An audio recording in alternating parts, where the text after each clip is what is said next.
కూటమి ప్రభుత్వం అధికారంలోకి వచ్చినప్పటి నుండి రాష్ట్రంలో చీకటి పాలన నడుస్తుందని ఎమ్మెల్సీ అప్పిరెడ్డి ధ్వజమెత్తారు. శాంతియుతంగా ఏ కార్యక్రమాన్ని వైసీపీ చేపట్టినా దానిని అణిచివేసేందుకు అక్రమ అరెస్టులు చేయడం దురదృష్టకరమని ఎమ్మెల్సీ లేళ్ల అప్పిరెడ్డి తెలిపారు. మాచర్లలో పిన్నెల్లి సుధలు కోర్టు ఆదేశాలతో ఓ కేసులో లొంగిపోతూ ఉంటే తాము వెళ్లి పరామర్శిస్తే ప్రభుత్వానికి వచ్చే ఇబ్బంది ఏంటని నిలదీశారు. తనకు మాజీ మంత్రి మేరుగ నాగార్జున ఇతర వైసీపీ నేతలకు పోలీసులు నోటీసులు ఇవ్వడాన్ని తప్పుపట్టారు. అధికారం ఒకరికే శాశ్వతం కాదనే విషయాన్ని కూటమి పార్టీ నేతలు గుర్తుపెట్టుకోవాలని అప్పిరెడ్డి హితవు పలికారు. వైఎస్ఆర్ కాంగ్రెస్ పార్టీకి సంబంధించినటువంటి నాయకులందరిపైన కూడా ఈ నోటీసులు ఇచ్చే కార్యక్రమం, హౌస్ అరెస్టులు చేసే కార్యక్రమం అసలు ఏమిటిది? ప్రజాస్వామ్యాన్ని ఏ మూలకి ఏ పక్కకు తీసుకెళ్లాలని మీరు ప్రయత్నం చేస్తూ ఉన్నారు? మా పార్టీకి సంబంధించినటువంటి నాయకుడు సరెండర్ అవుతూ ఉంటే మేము వెళ్ళి పలకరించకూడదా?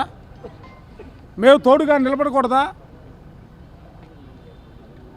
అసలు ఏ దిశగా ఈ పరిపాలన తీసుకెళ్లాలని మీరు ప్రయత్నం చేస్తూ ఉన్నారు? మేము కూడా 2019 నుంచి 25 వరకు ఈ రాష్ట్రంలో పరిపాలన చేశాం.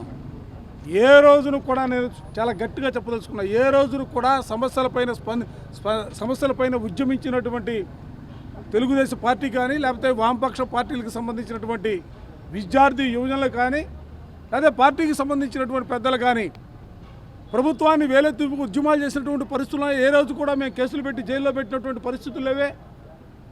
అసలు ఈ కొత్త సంస్కృతి ఏంటి? ఎల్లకాలం ప్రభుత్వాలు అధికారంలో కొనసాగు నేను చెప్తున్నా, స్పష్టంగా చెప్తా ఉన్నాం. 19 నుంచి 25 వరకు 24 వరకు వైఎస్ఆర్ కాంగ్రెస్ పార్టీ ఈ రాష్ట్రంలో పరిపాలన చేసింది.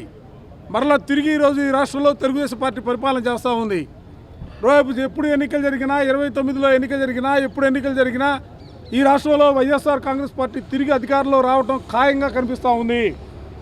ప్రజాస్వామ్యంలో ఇది మంచి పద్ధతి కాదు. విలువల్ని కాపాడండి.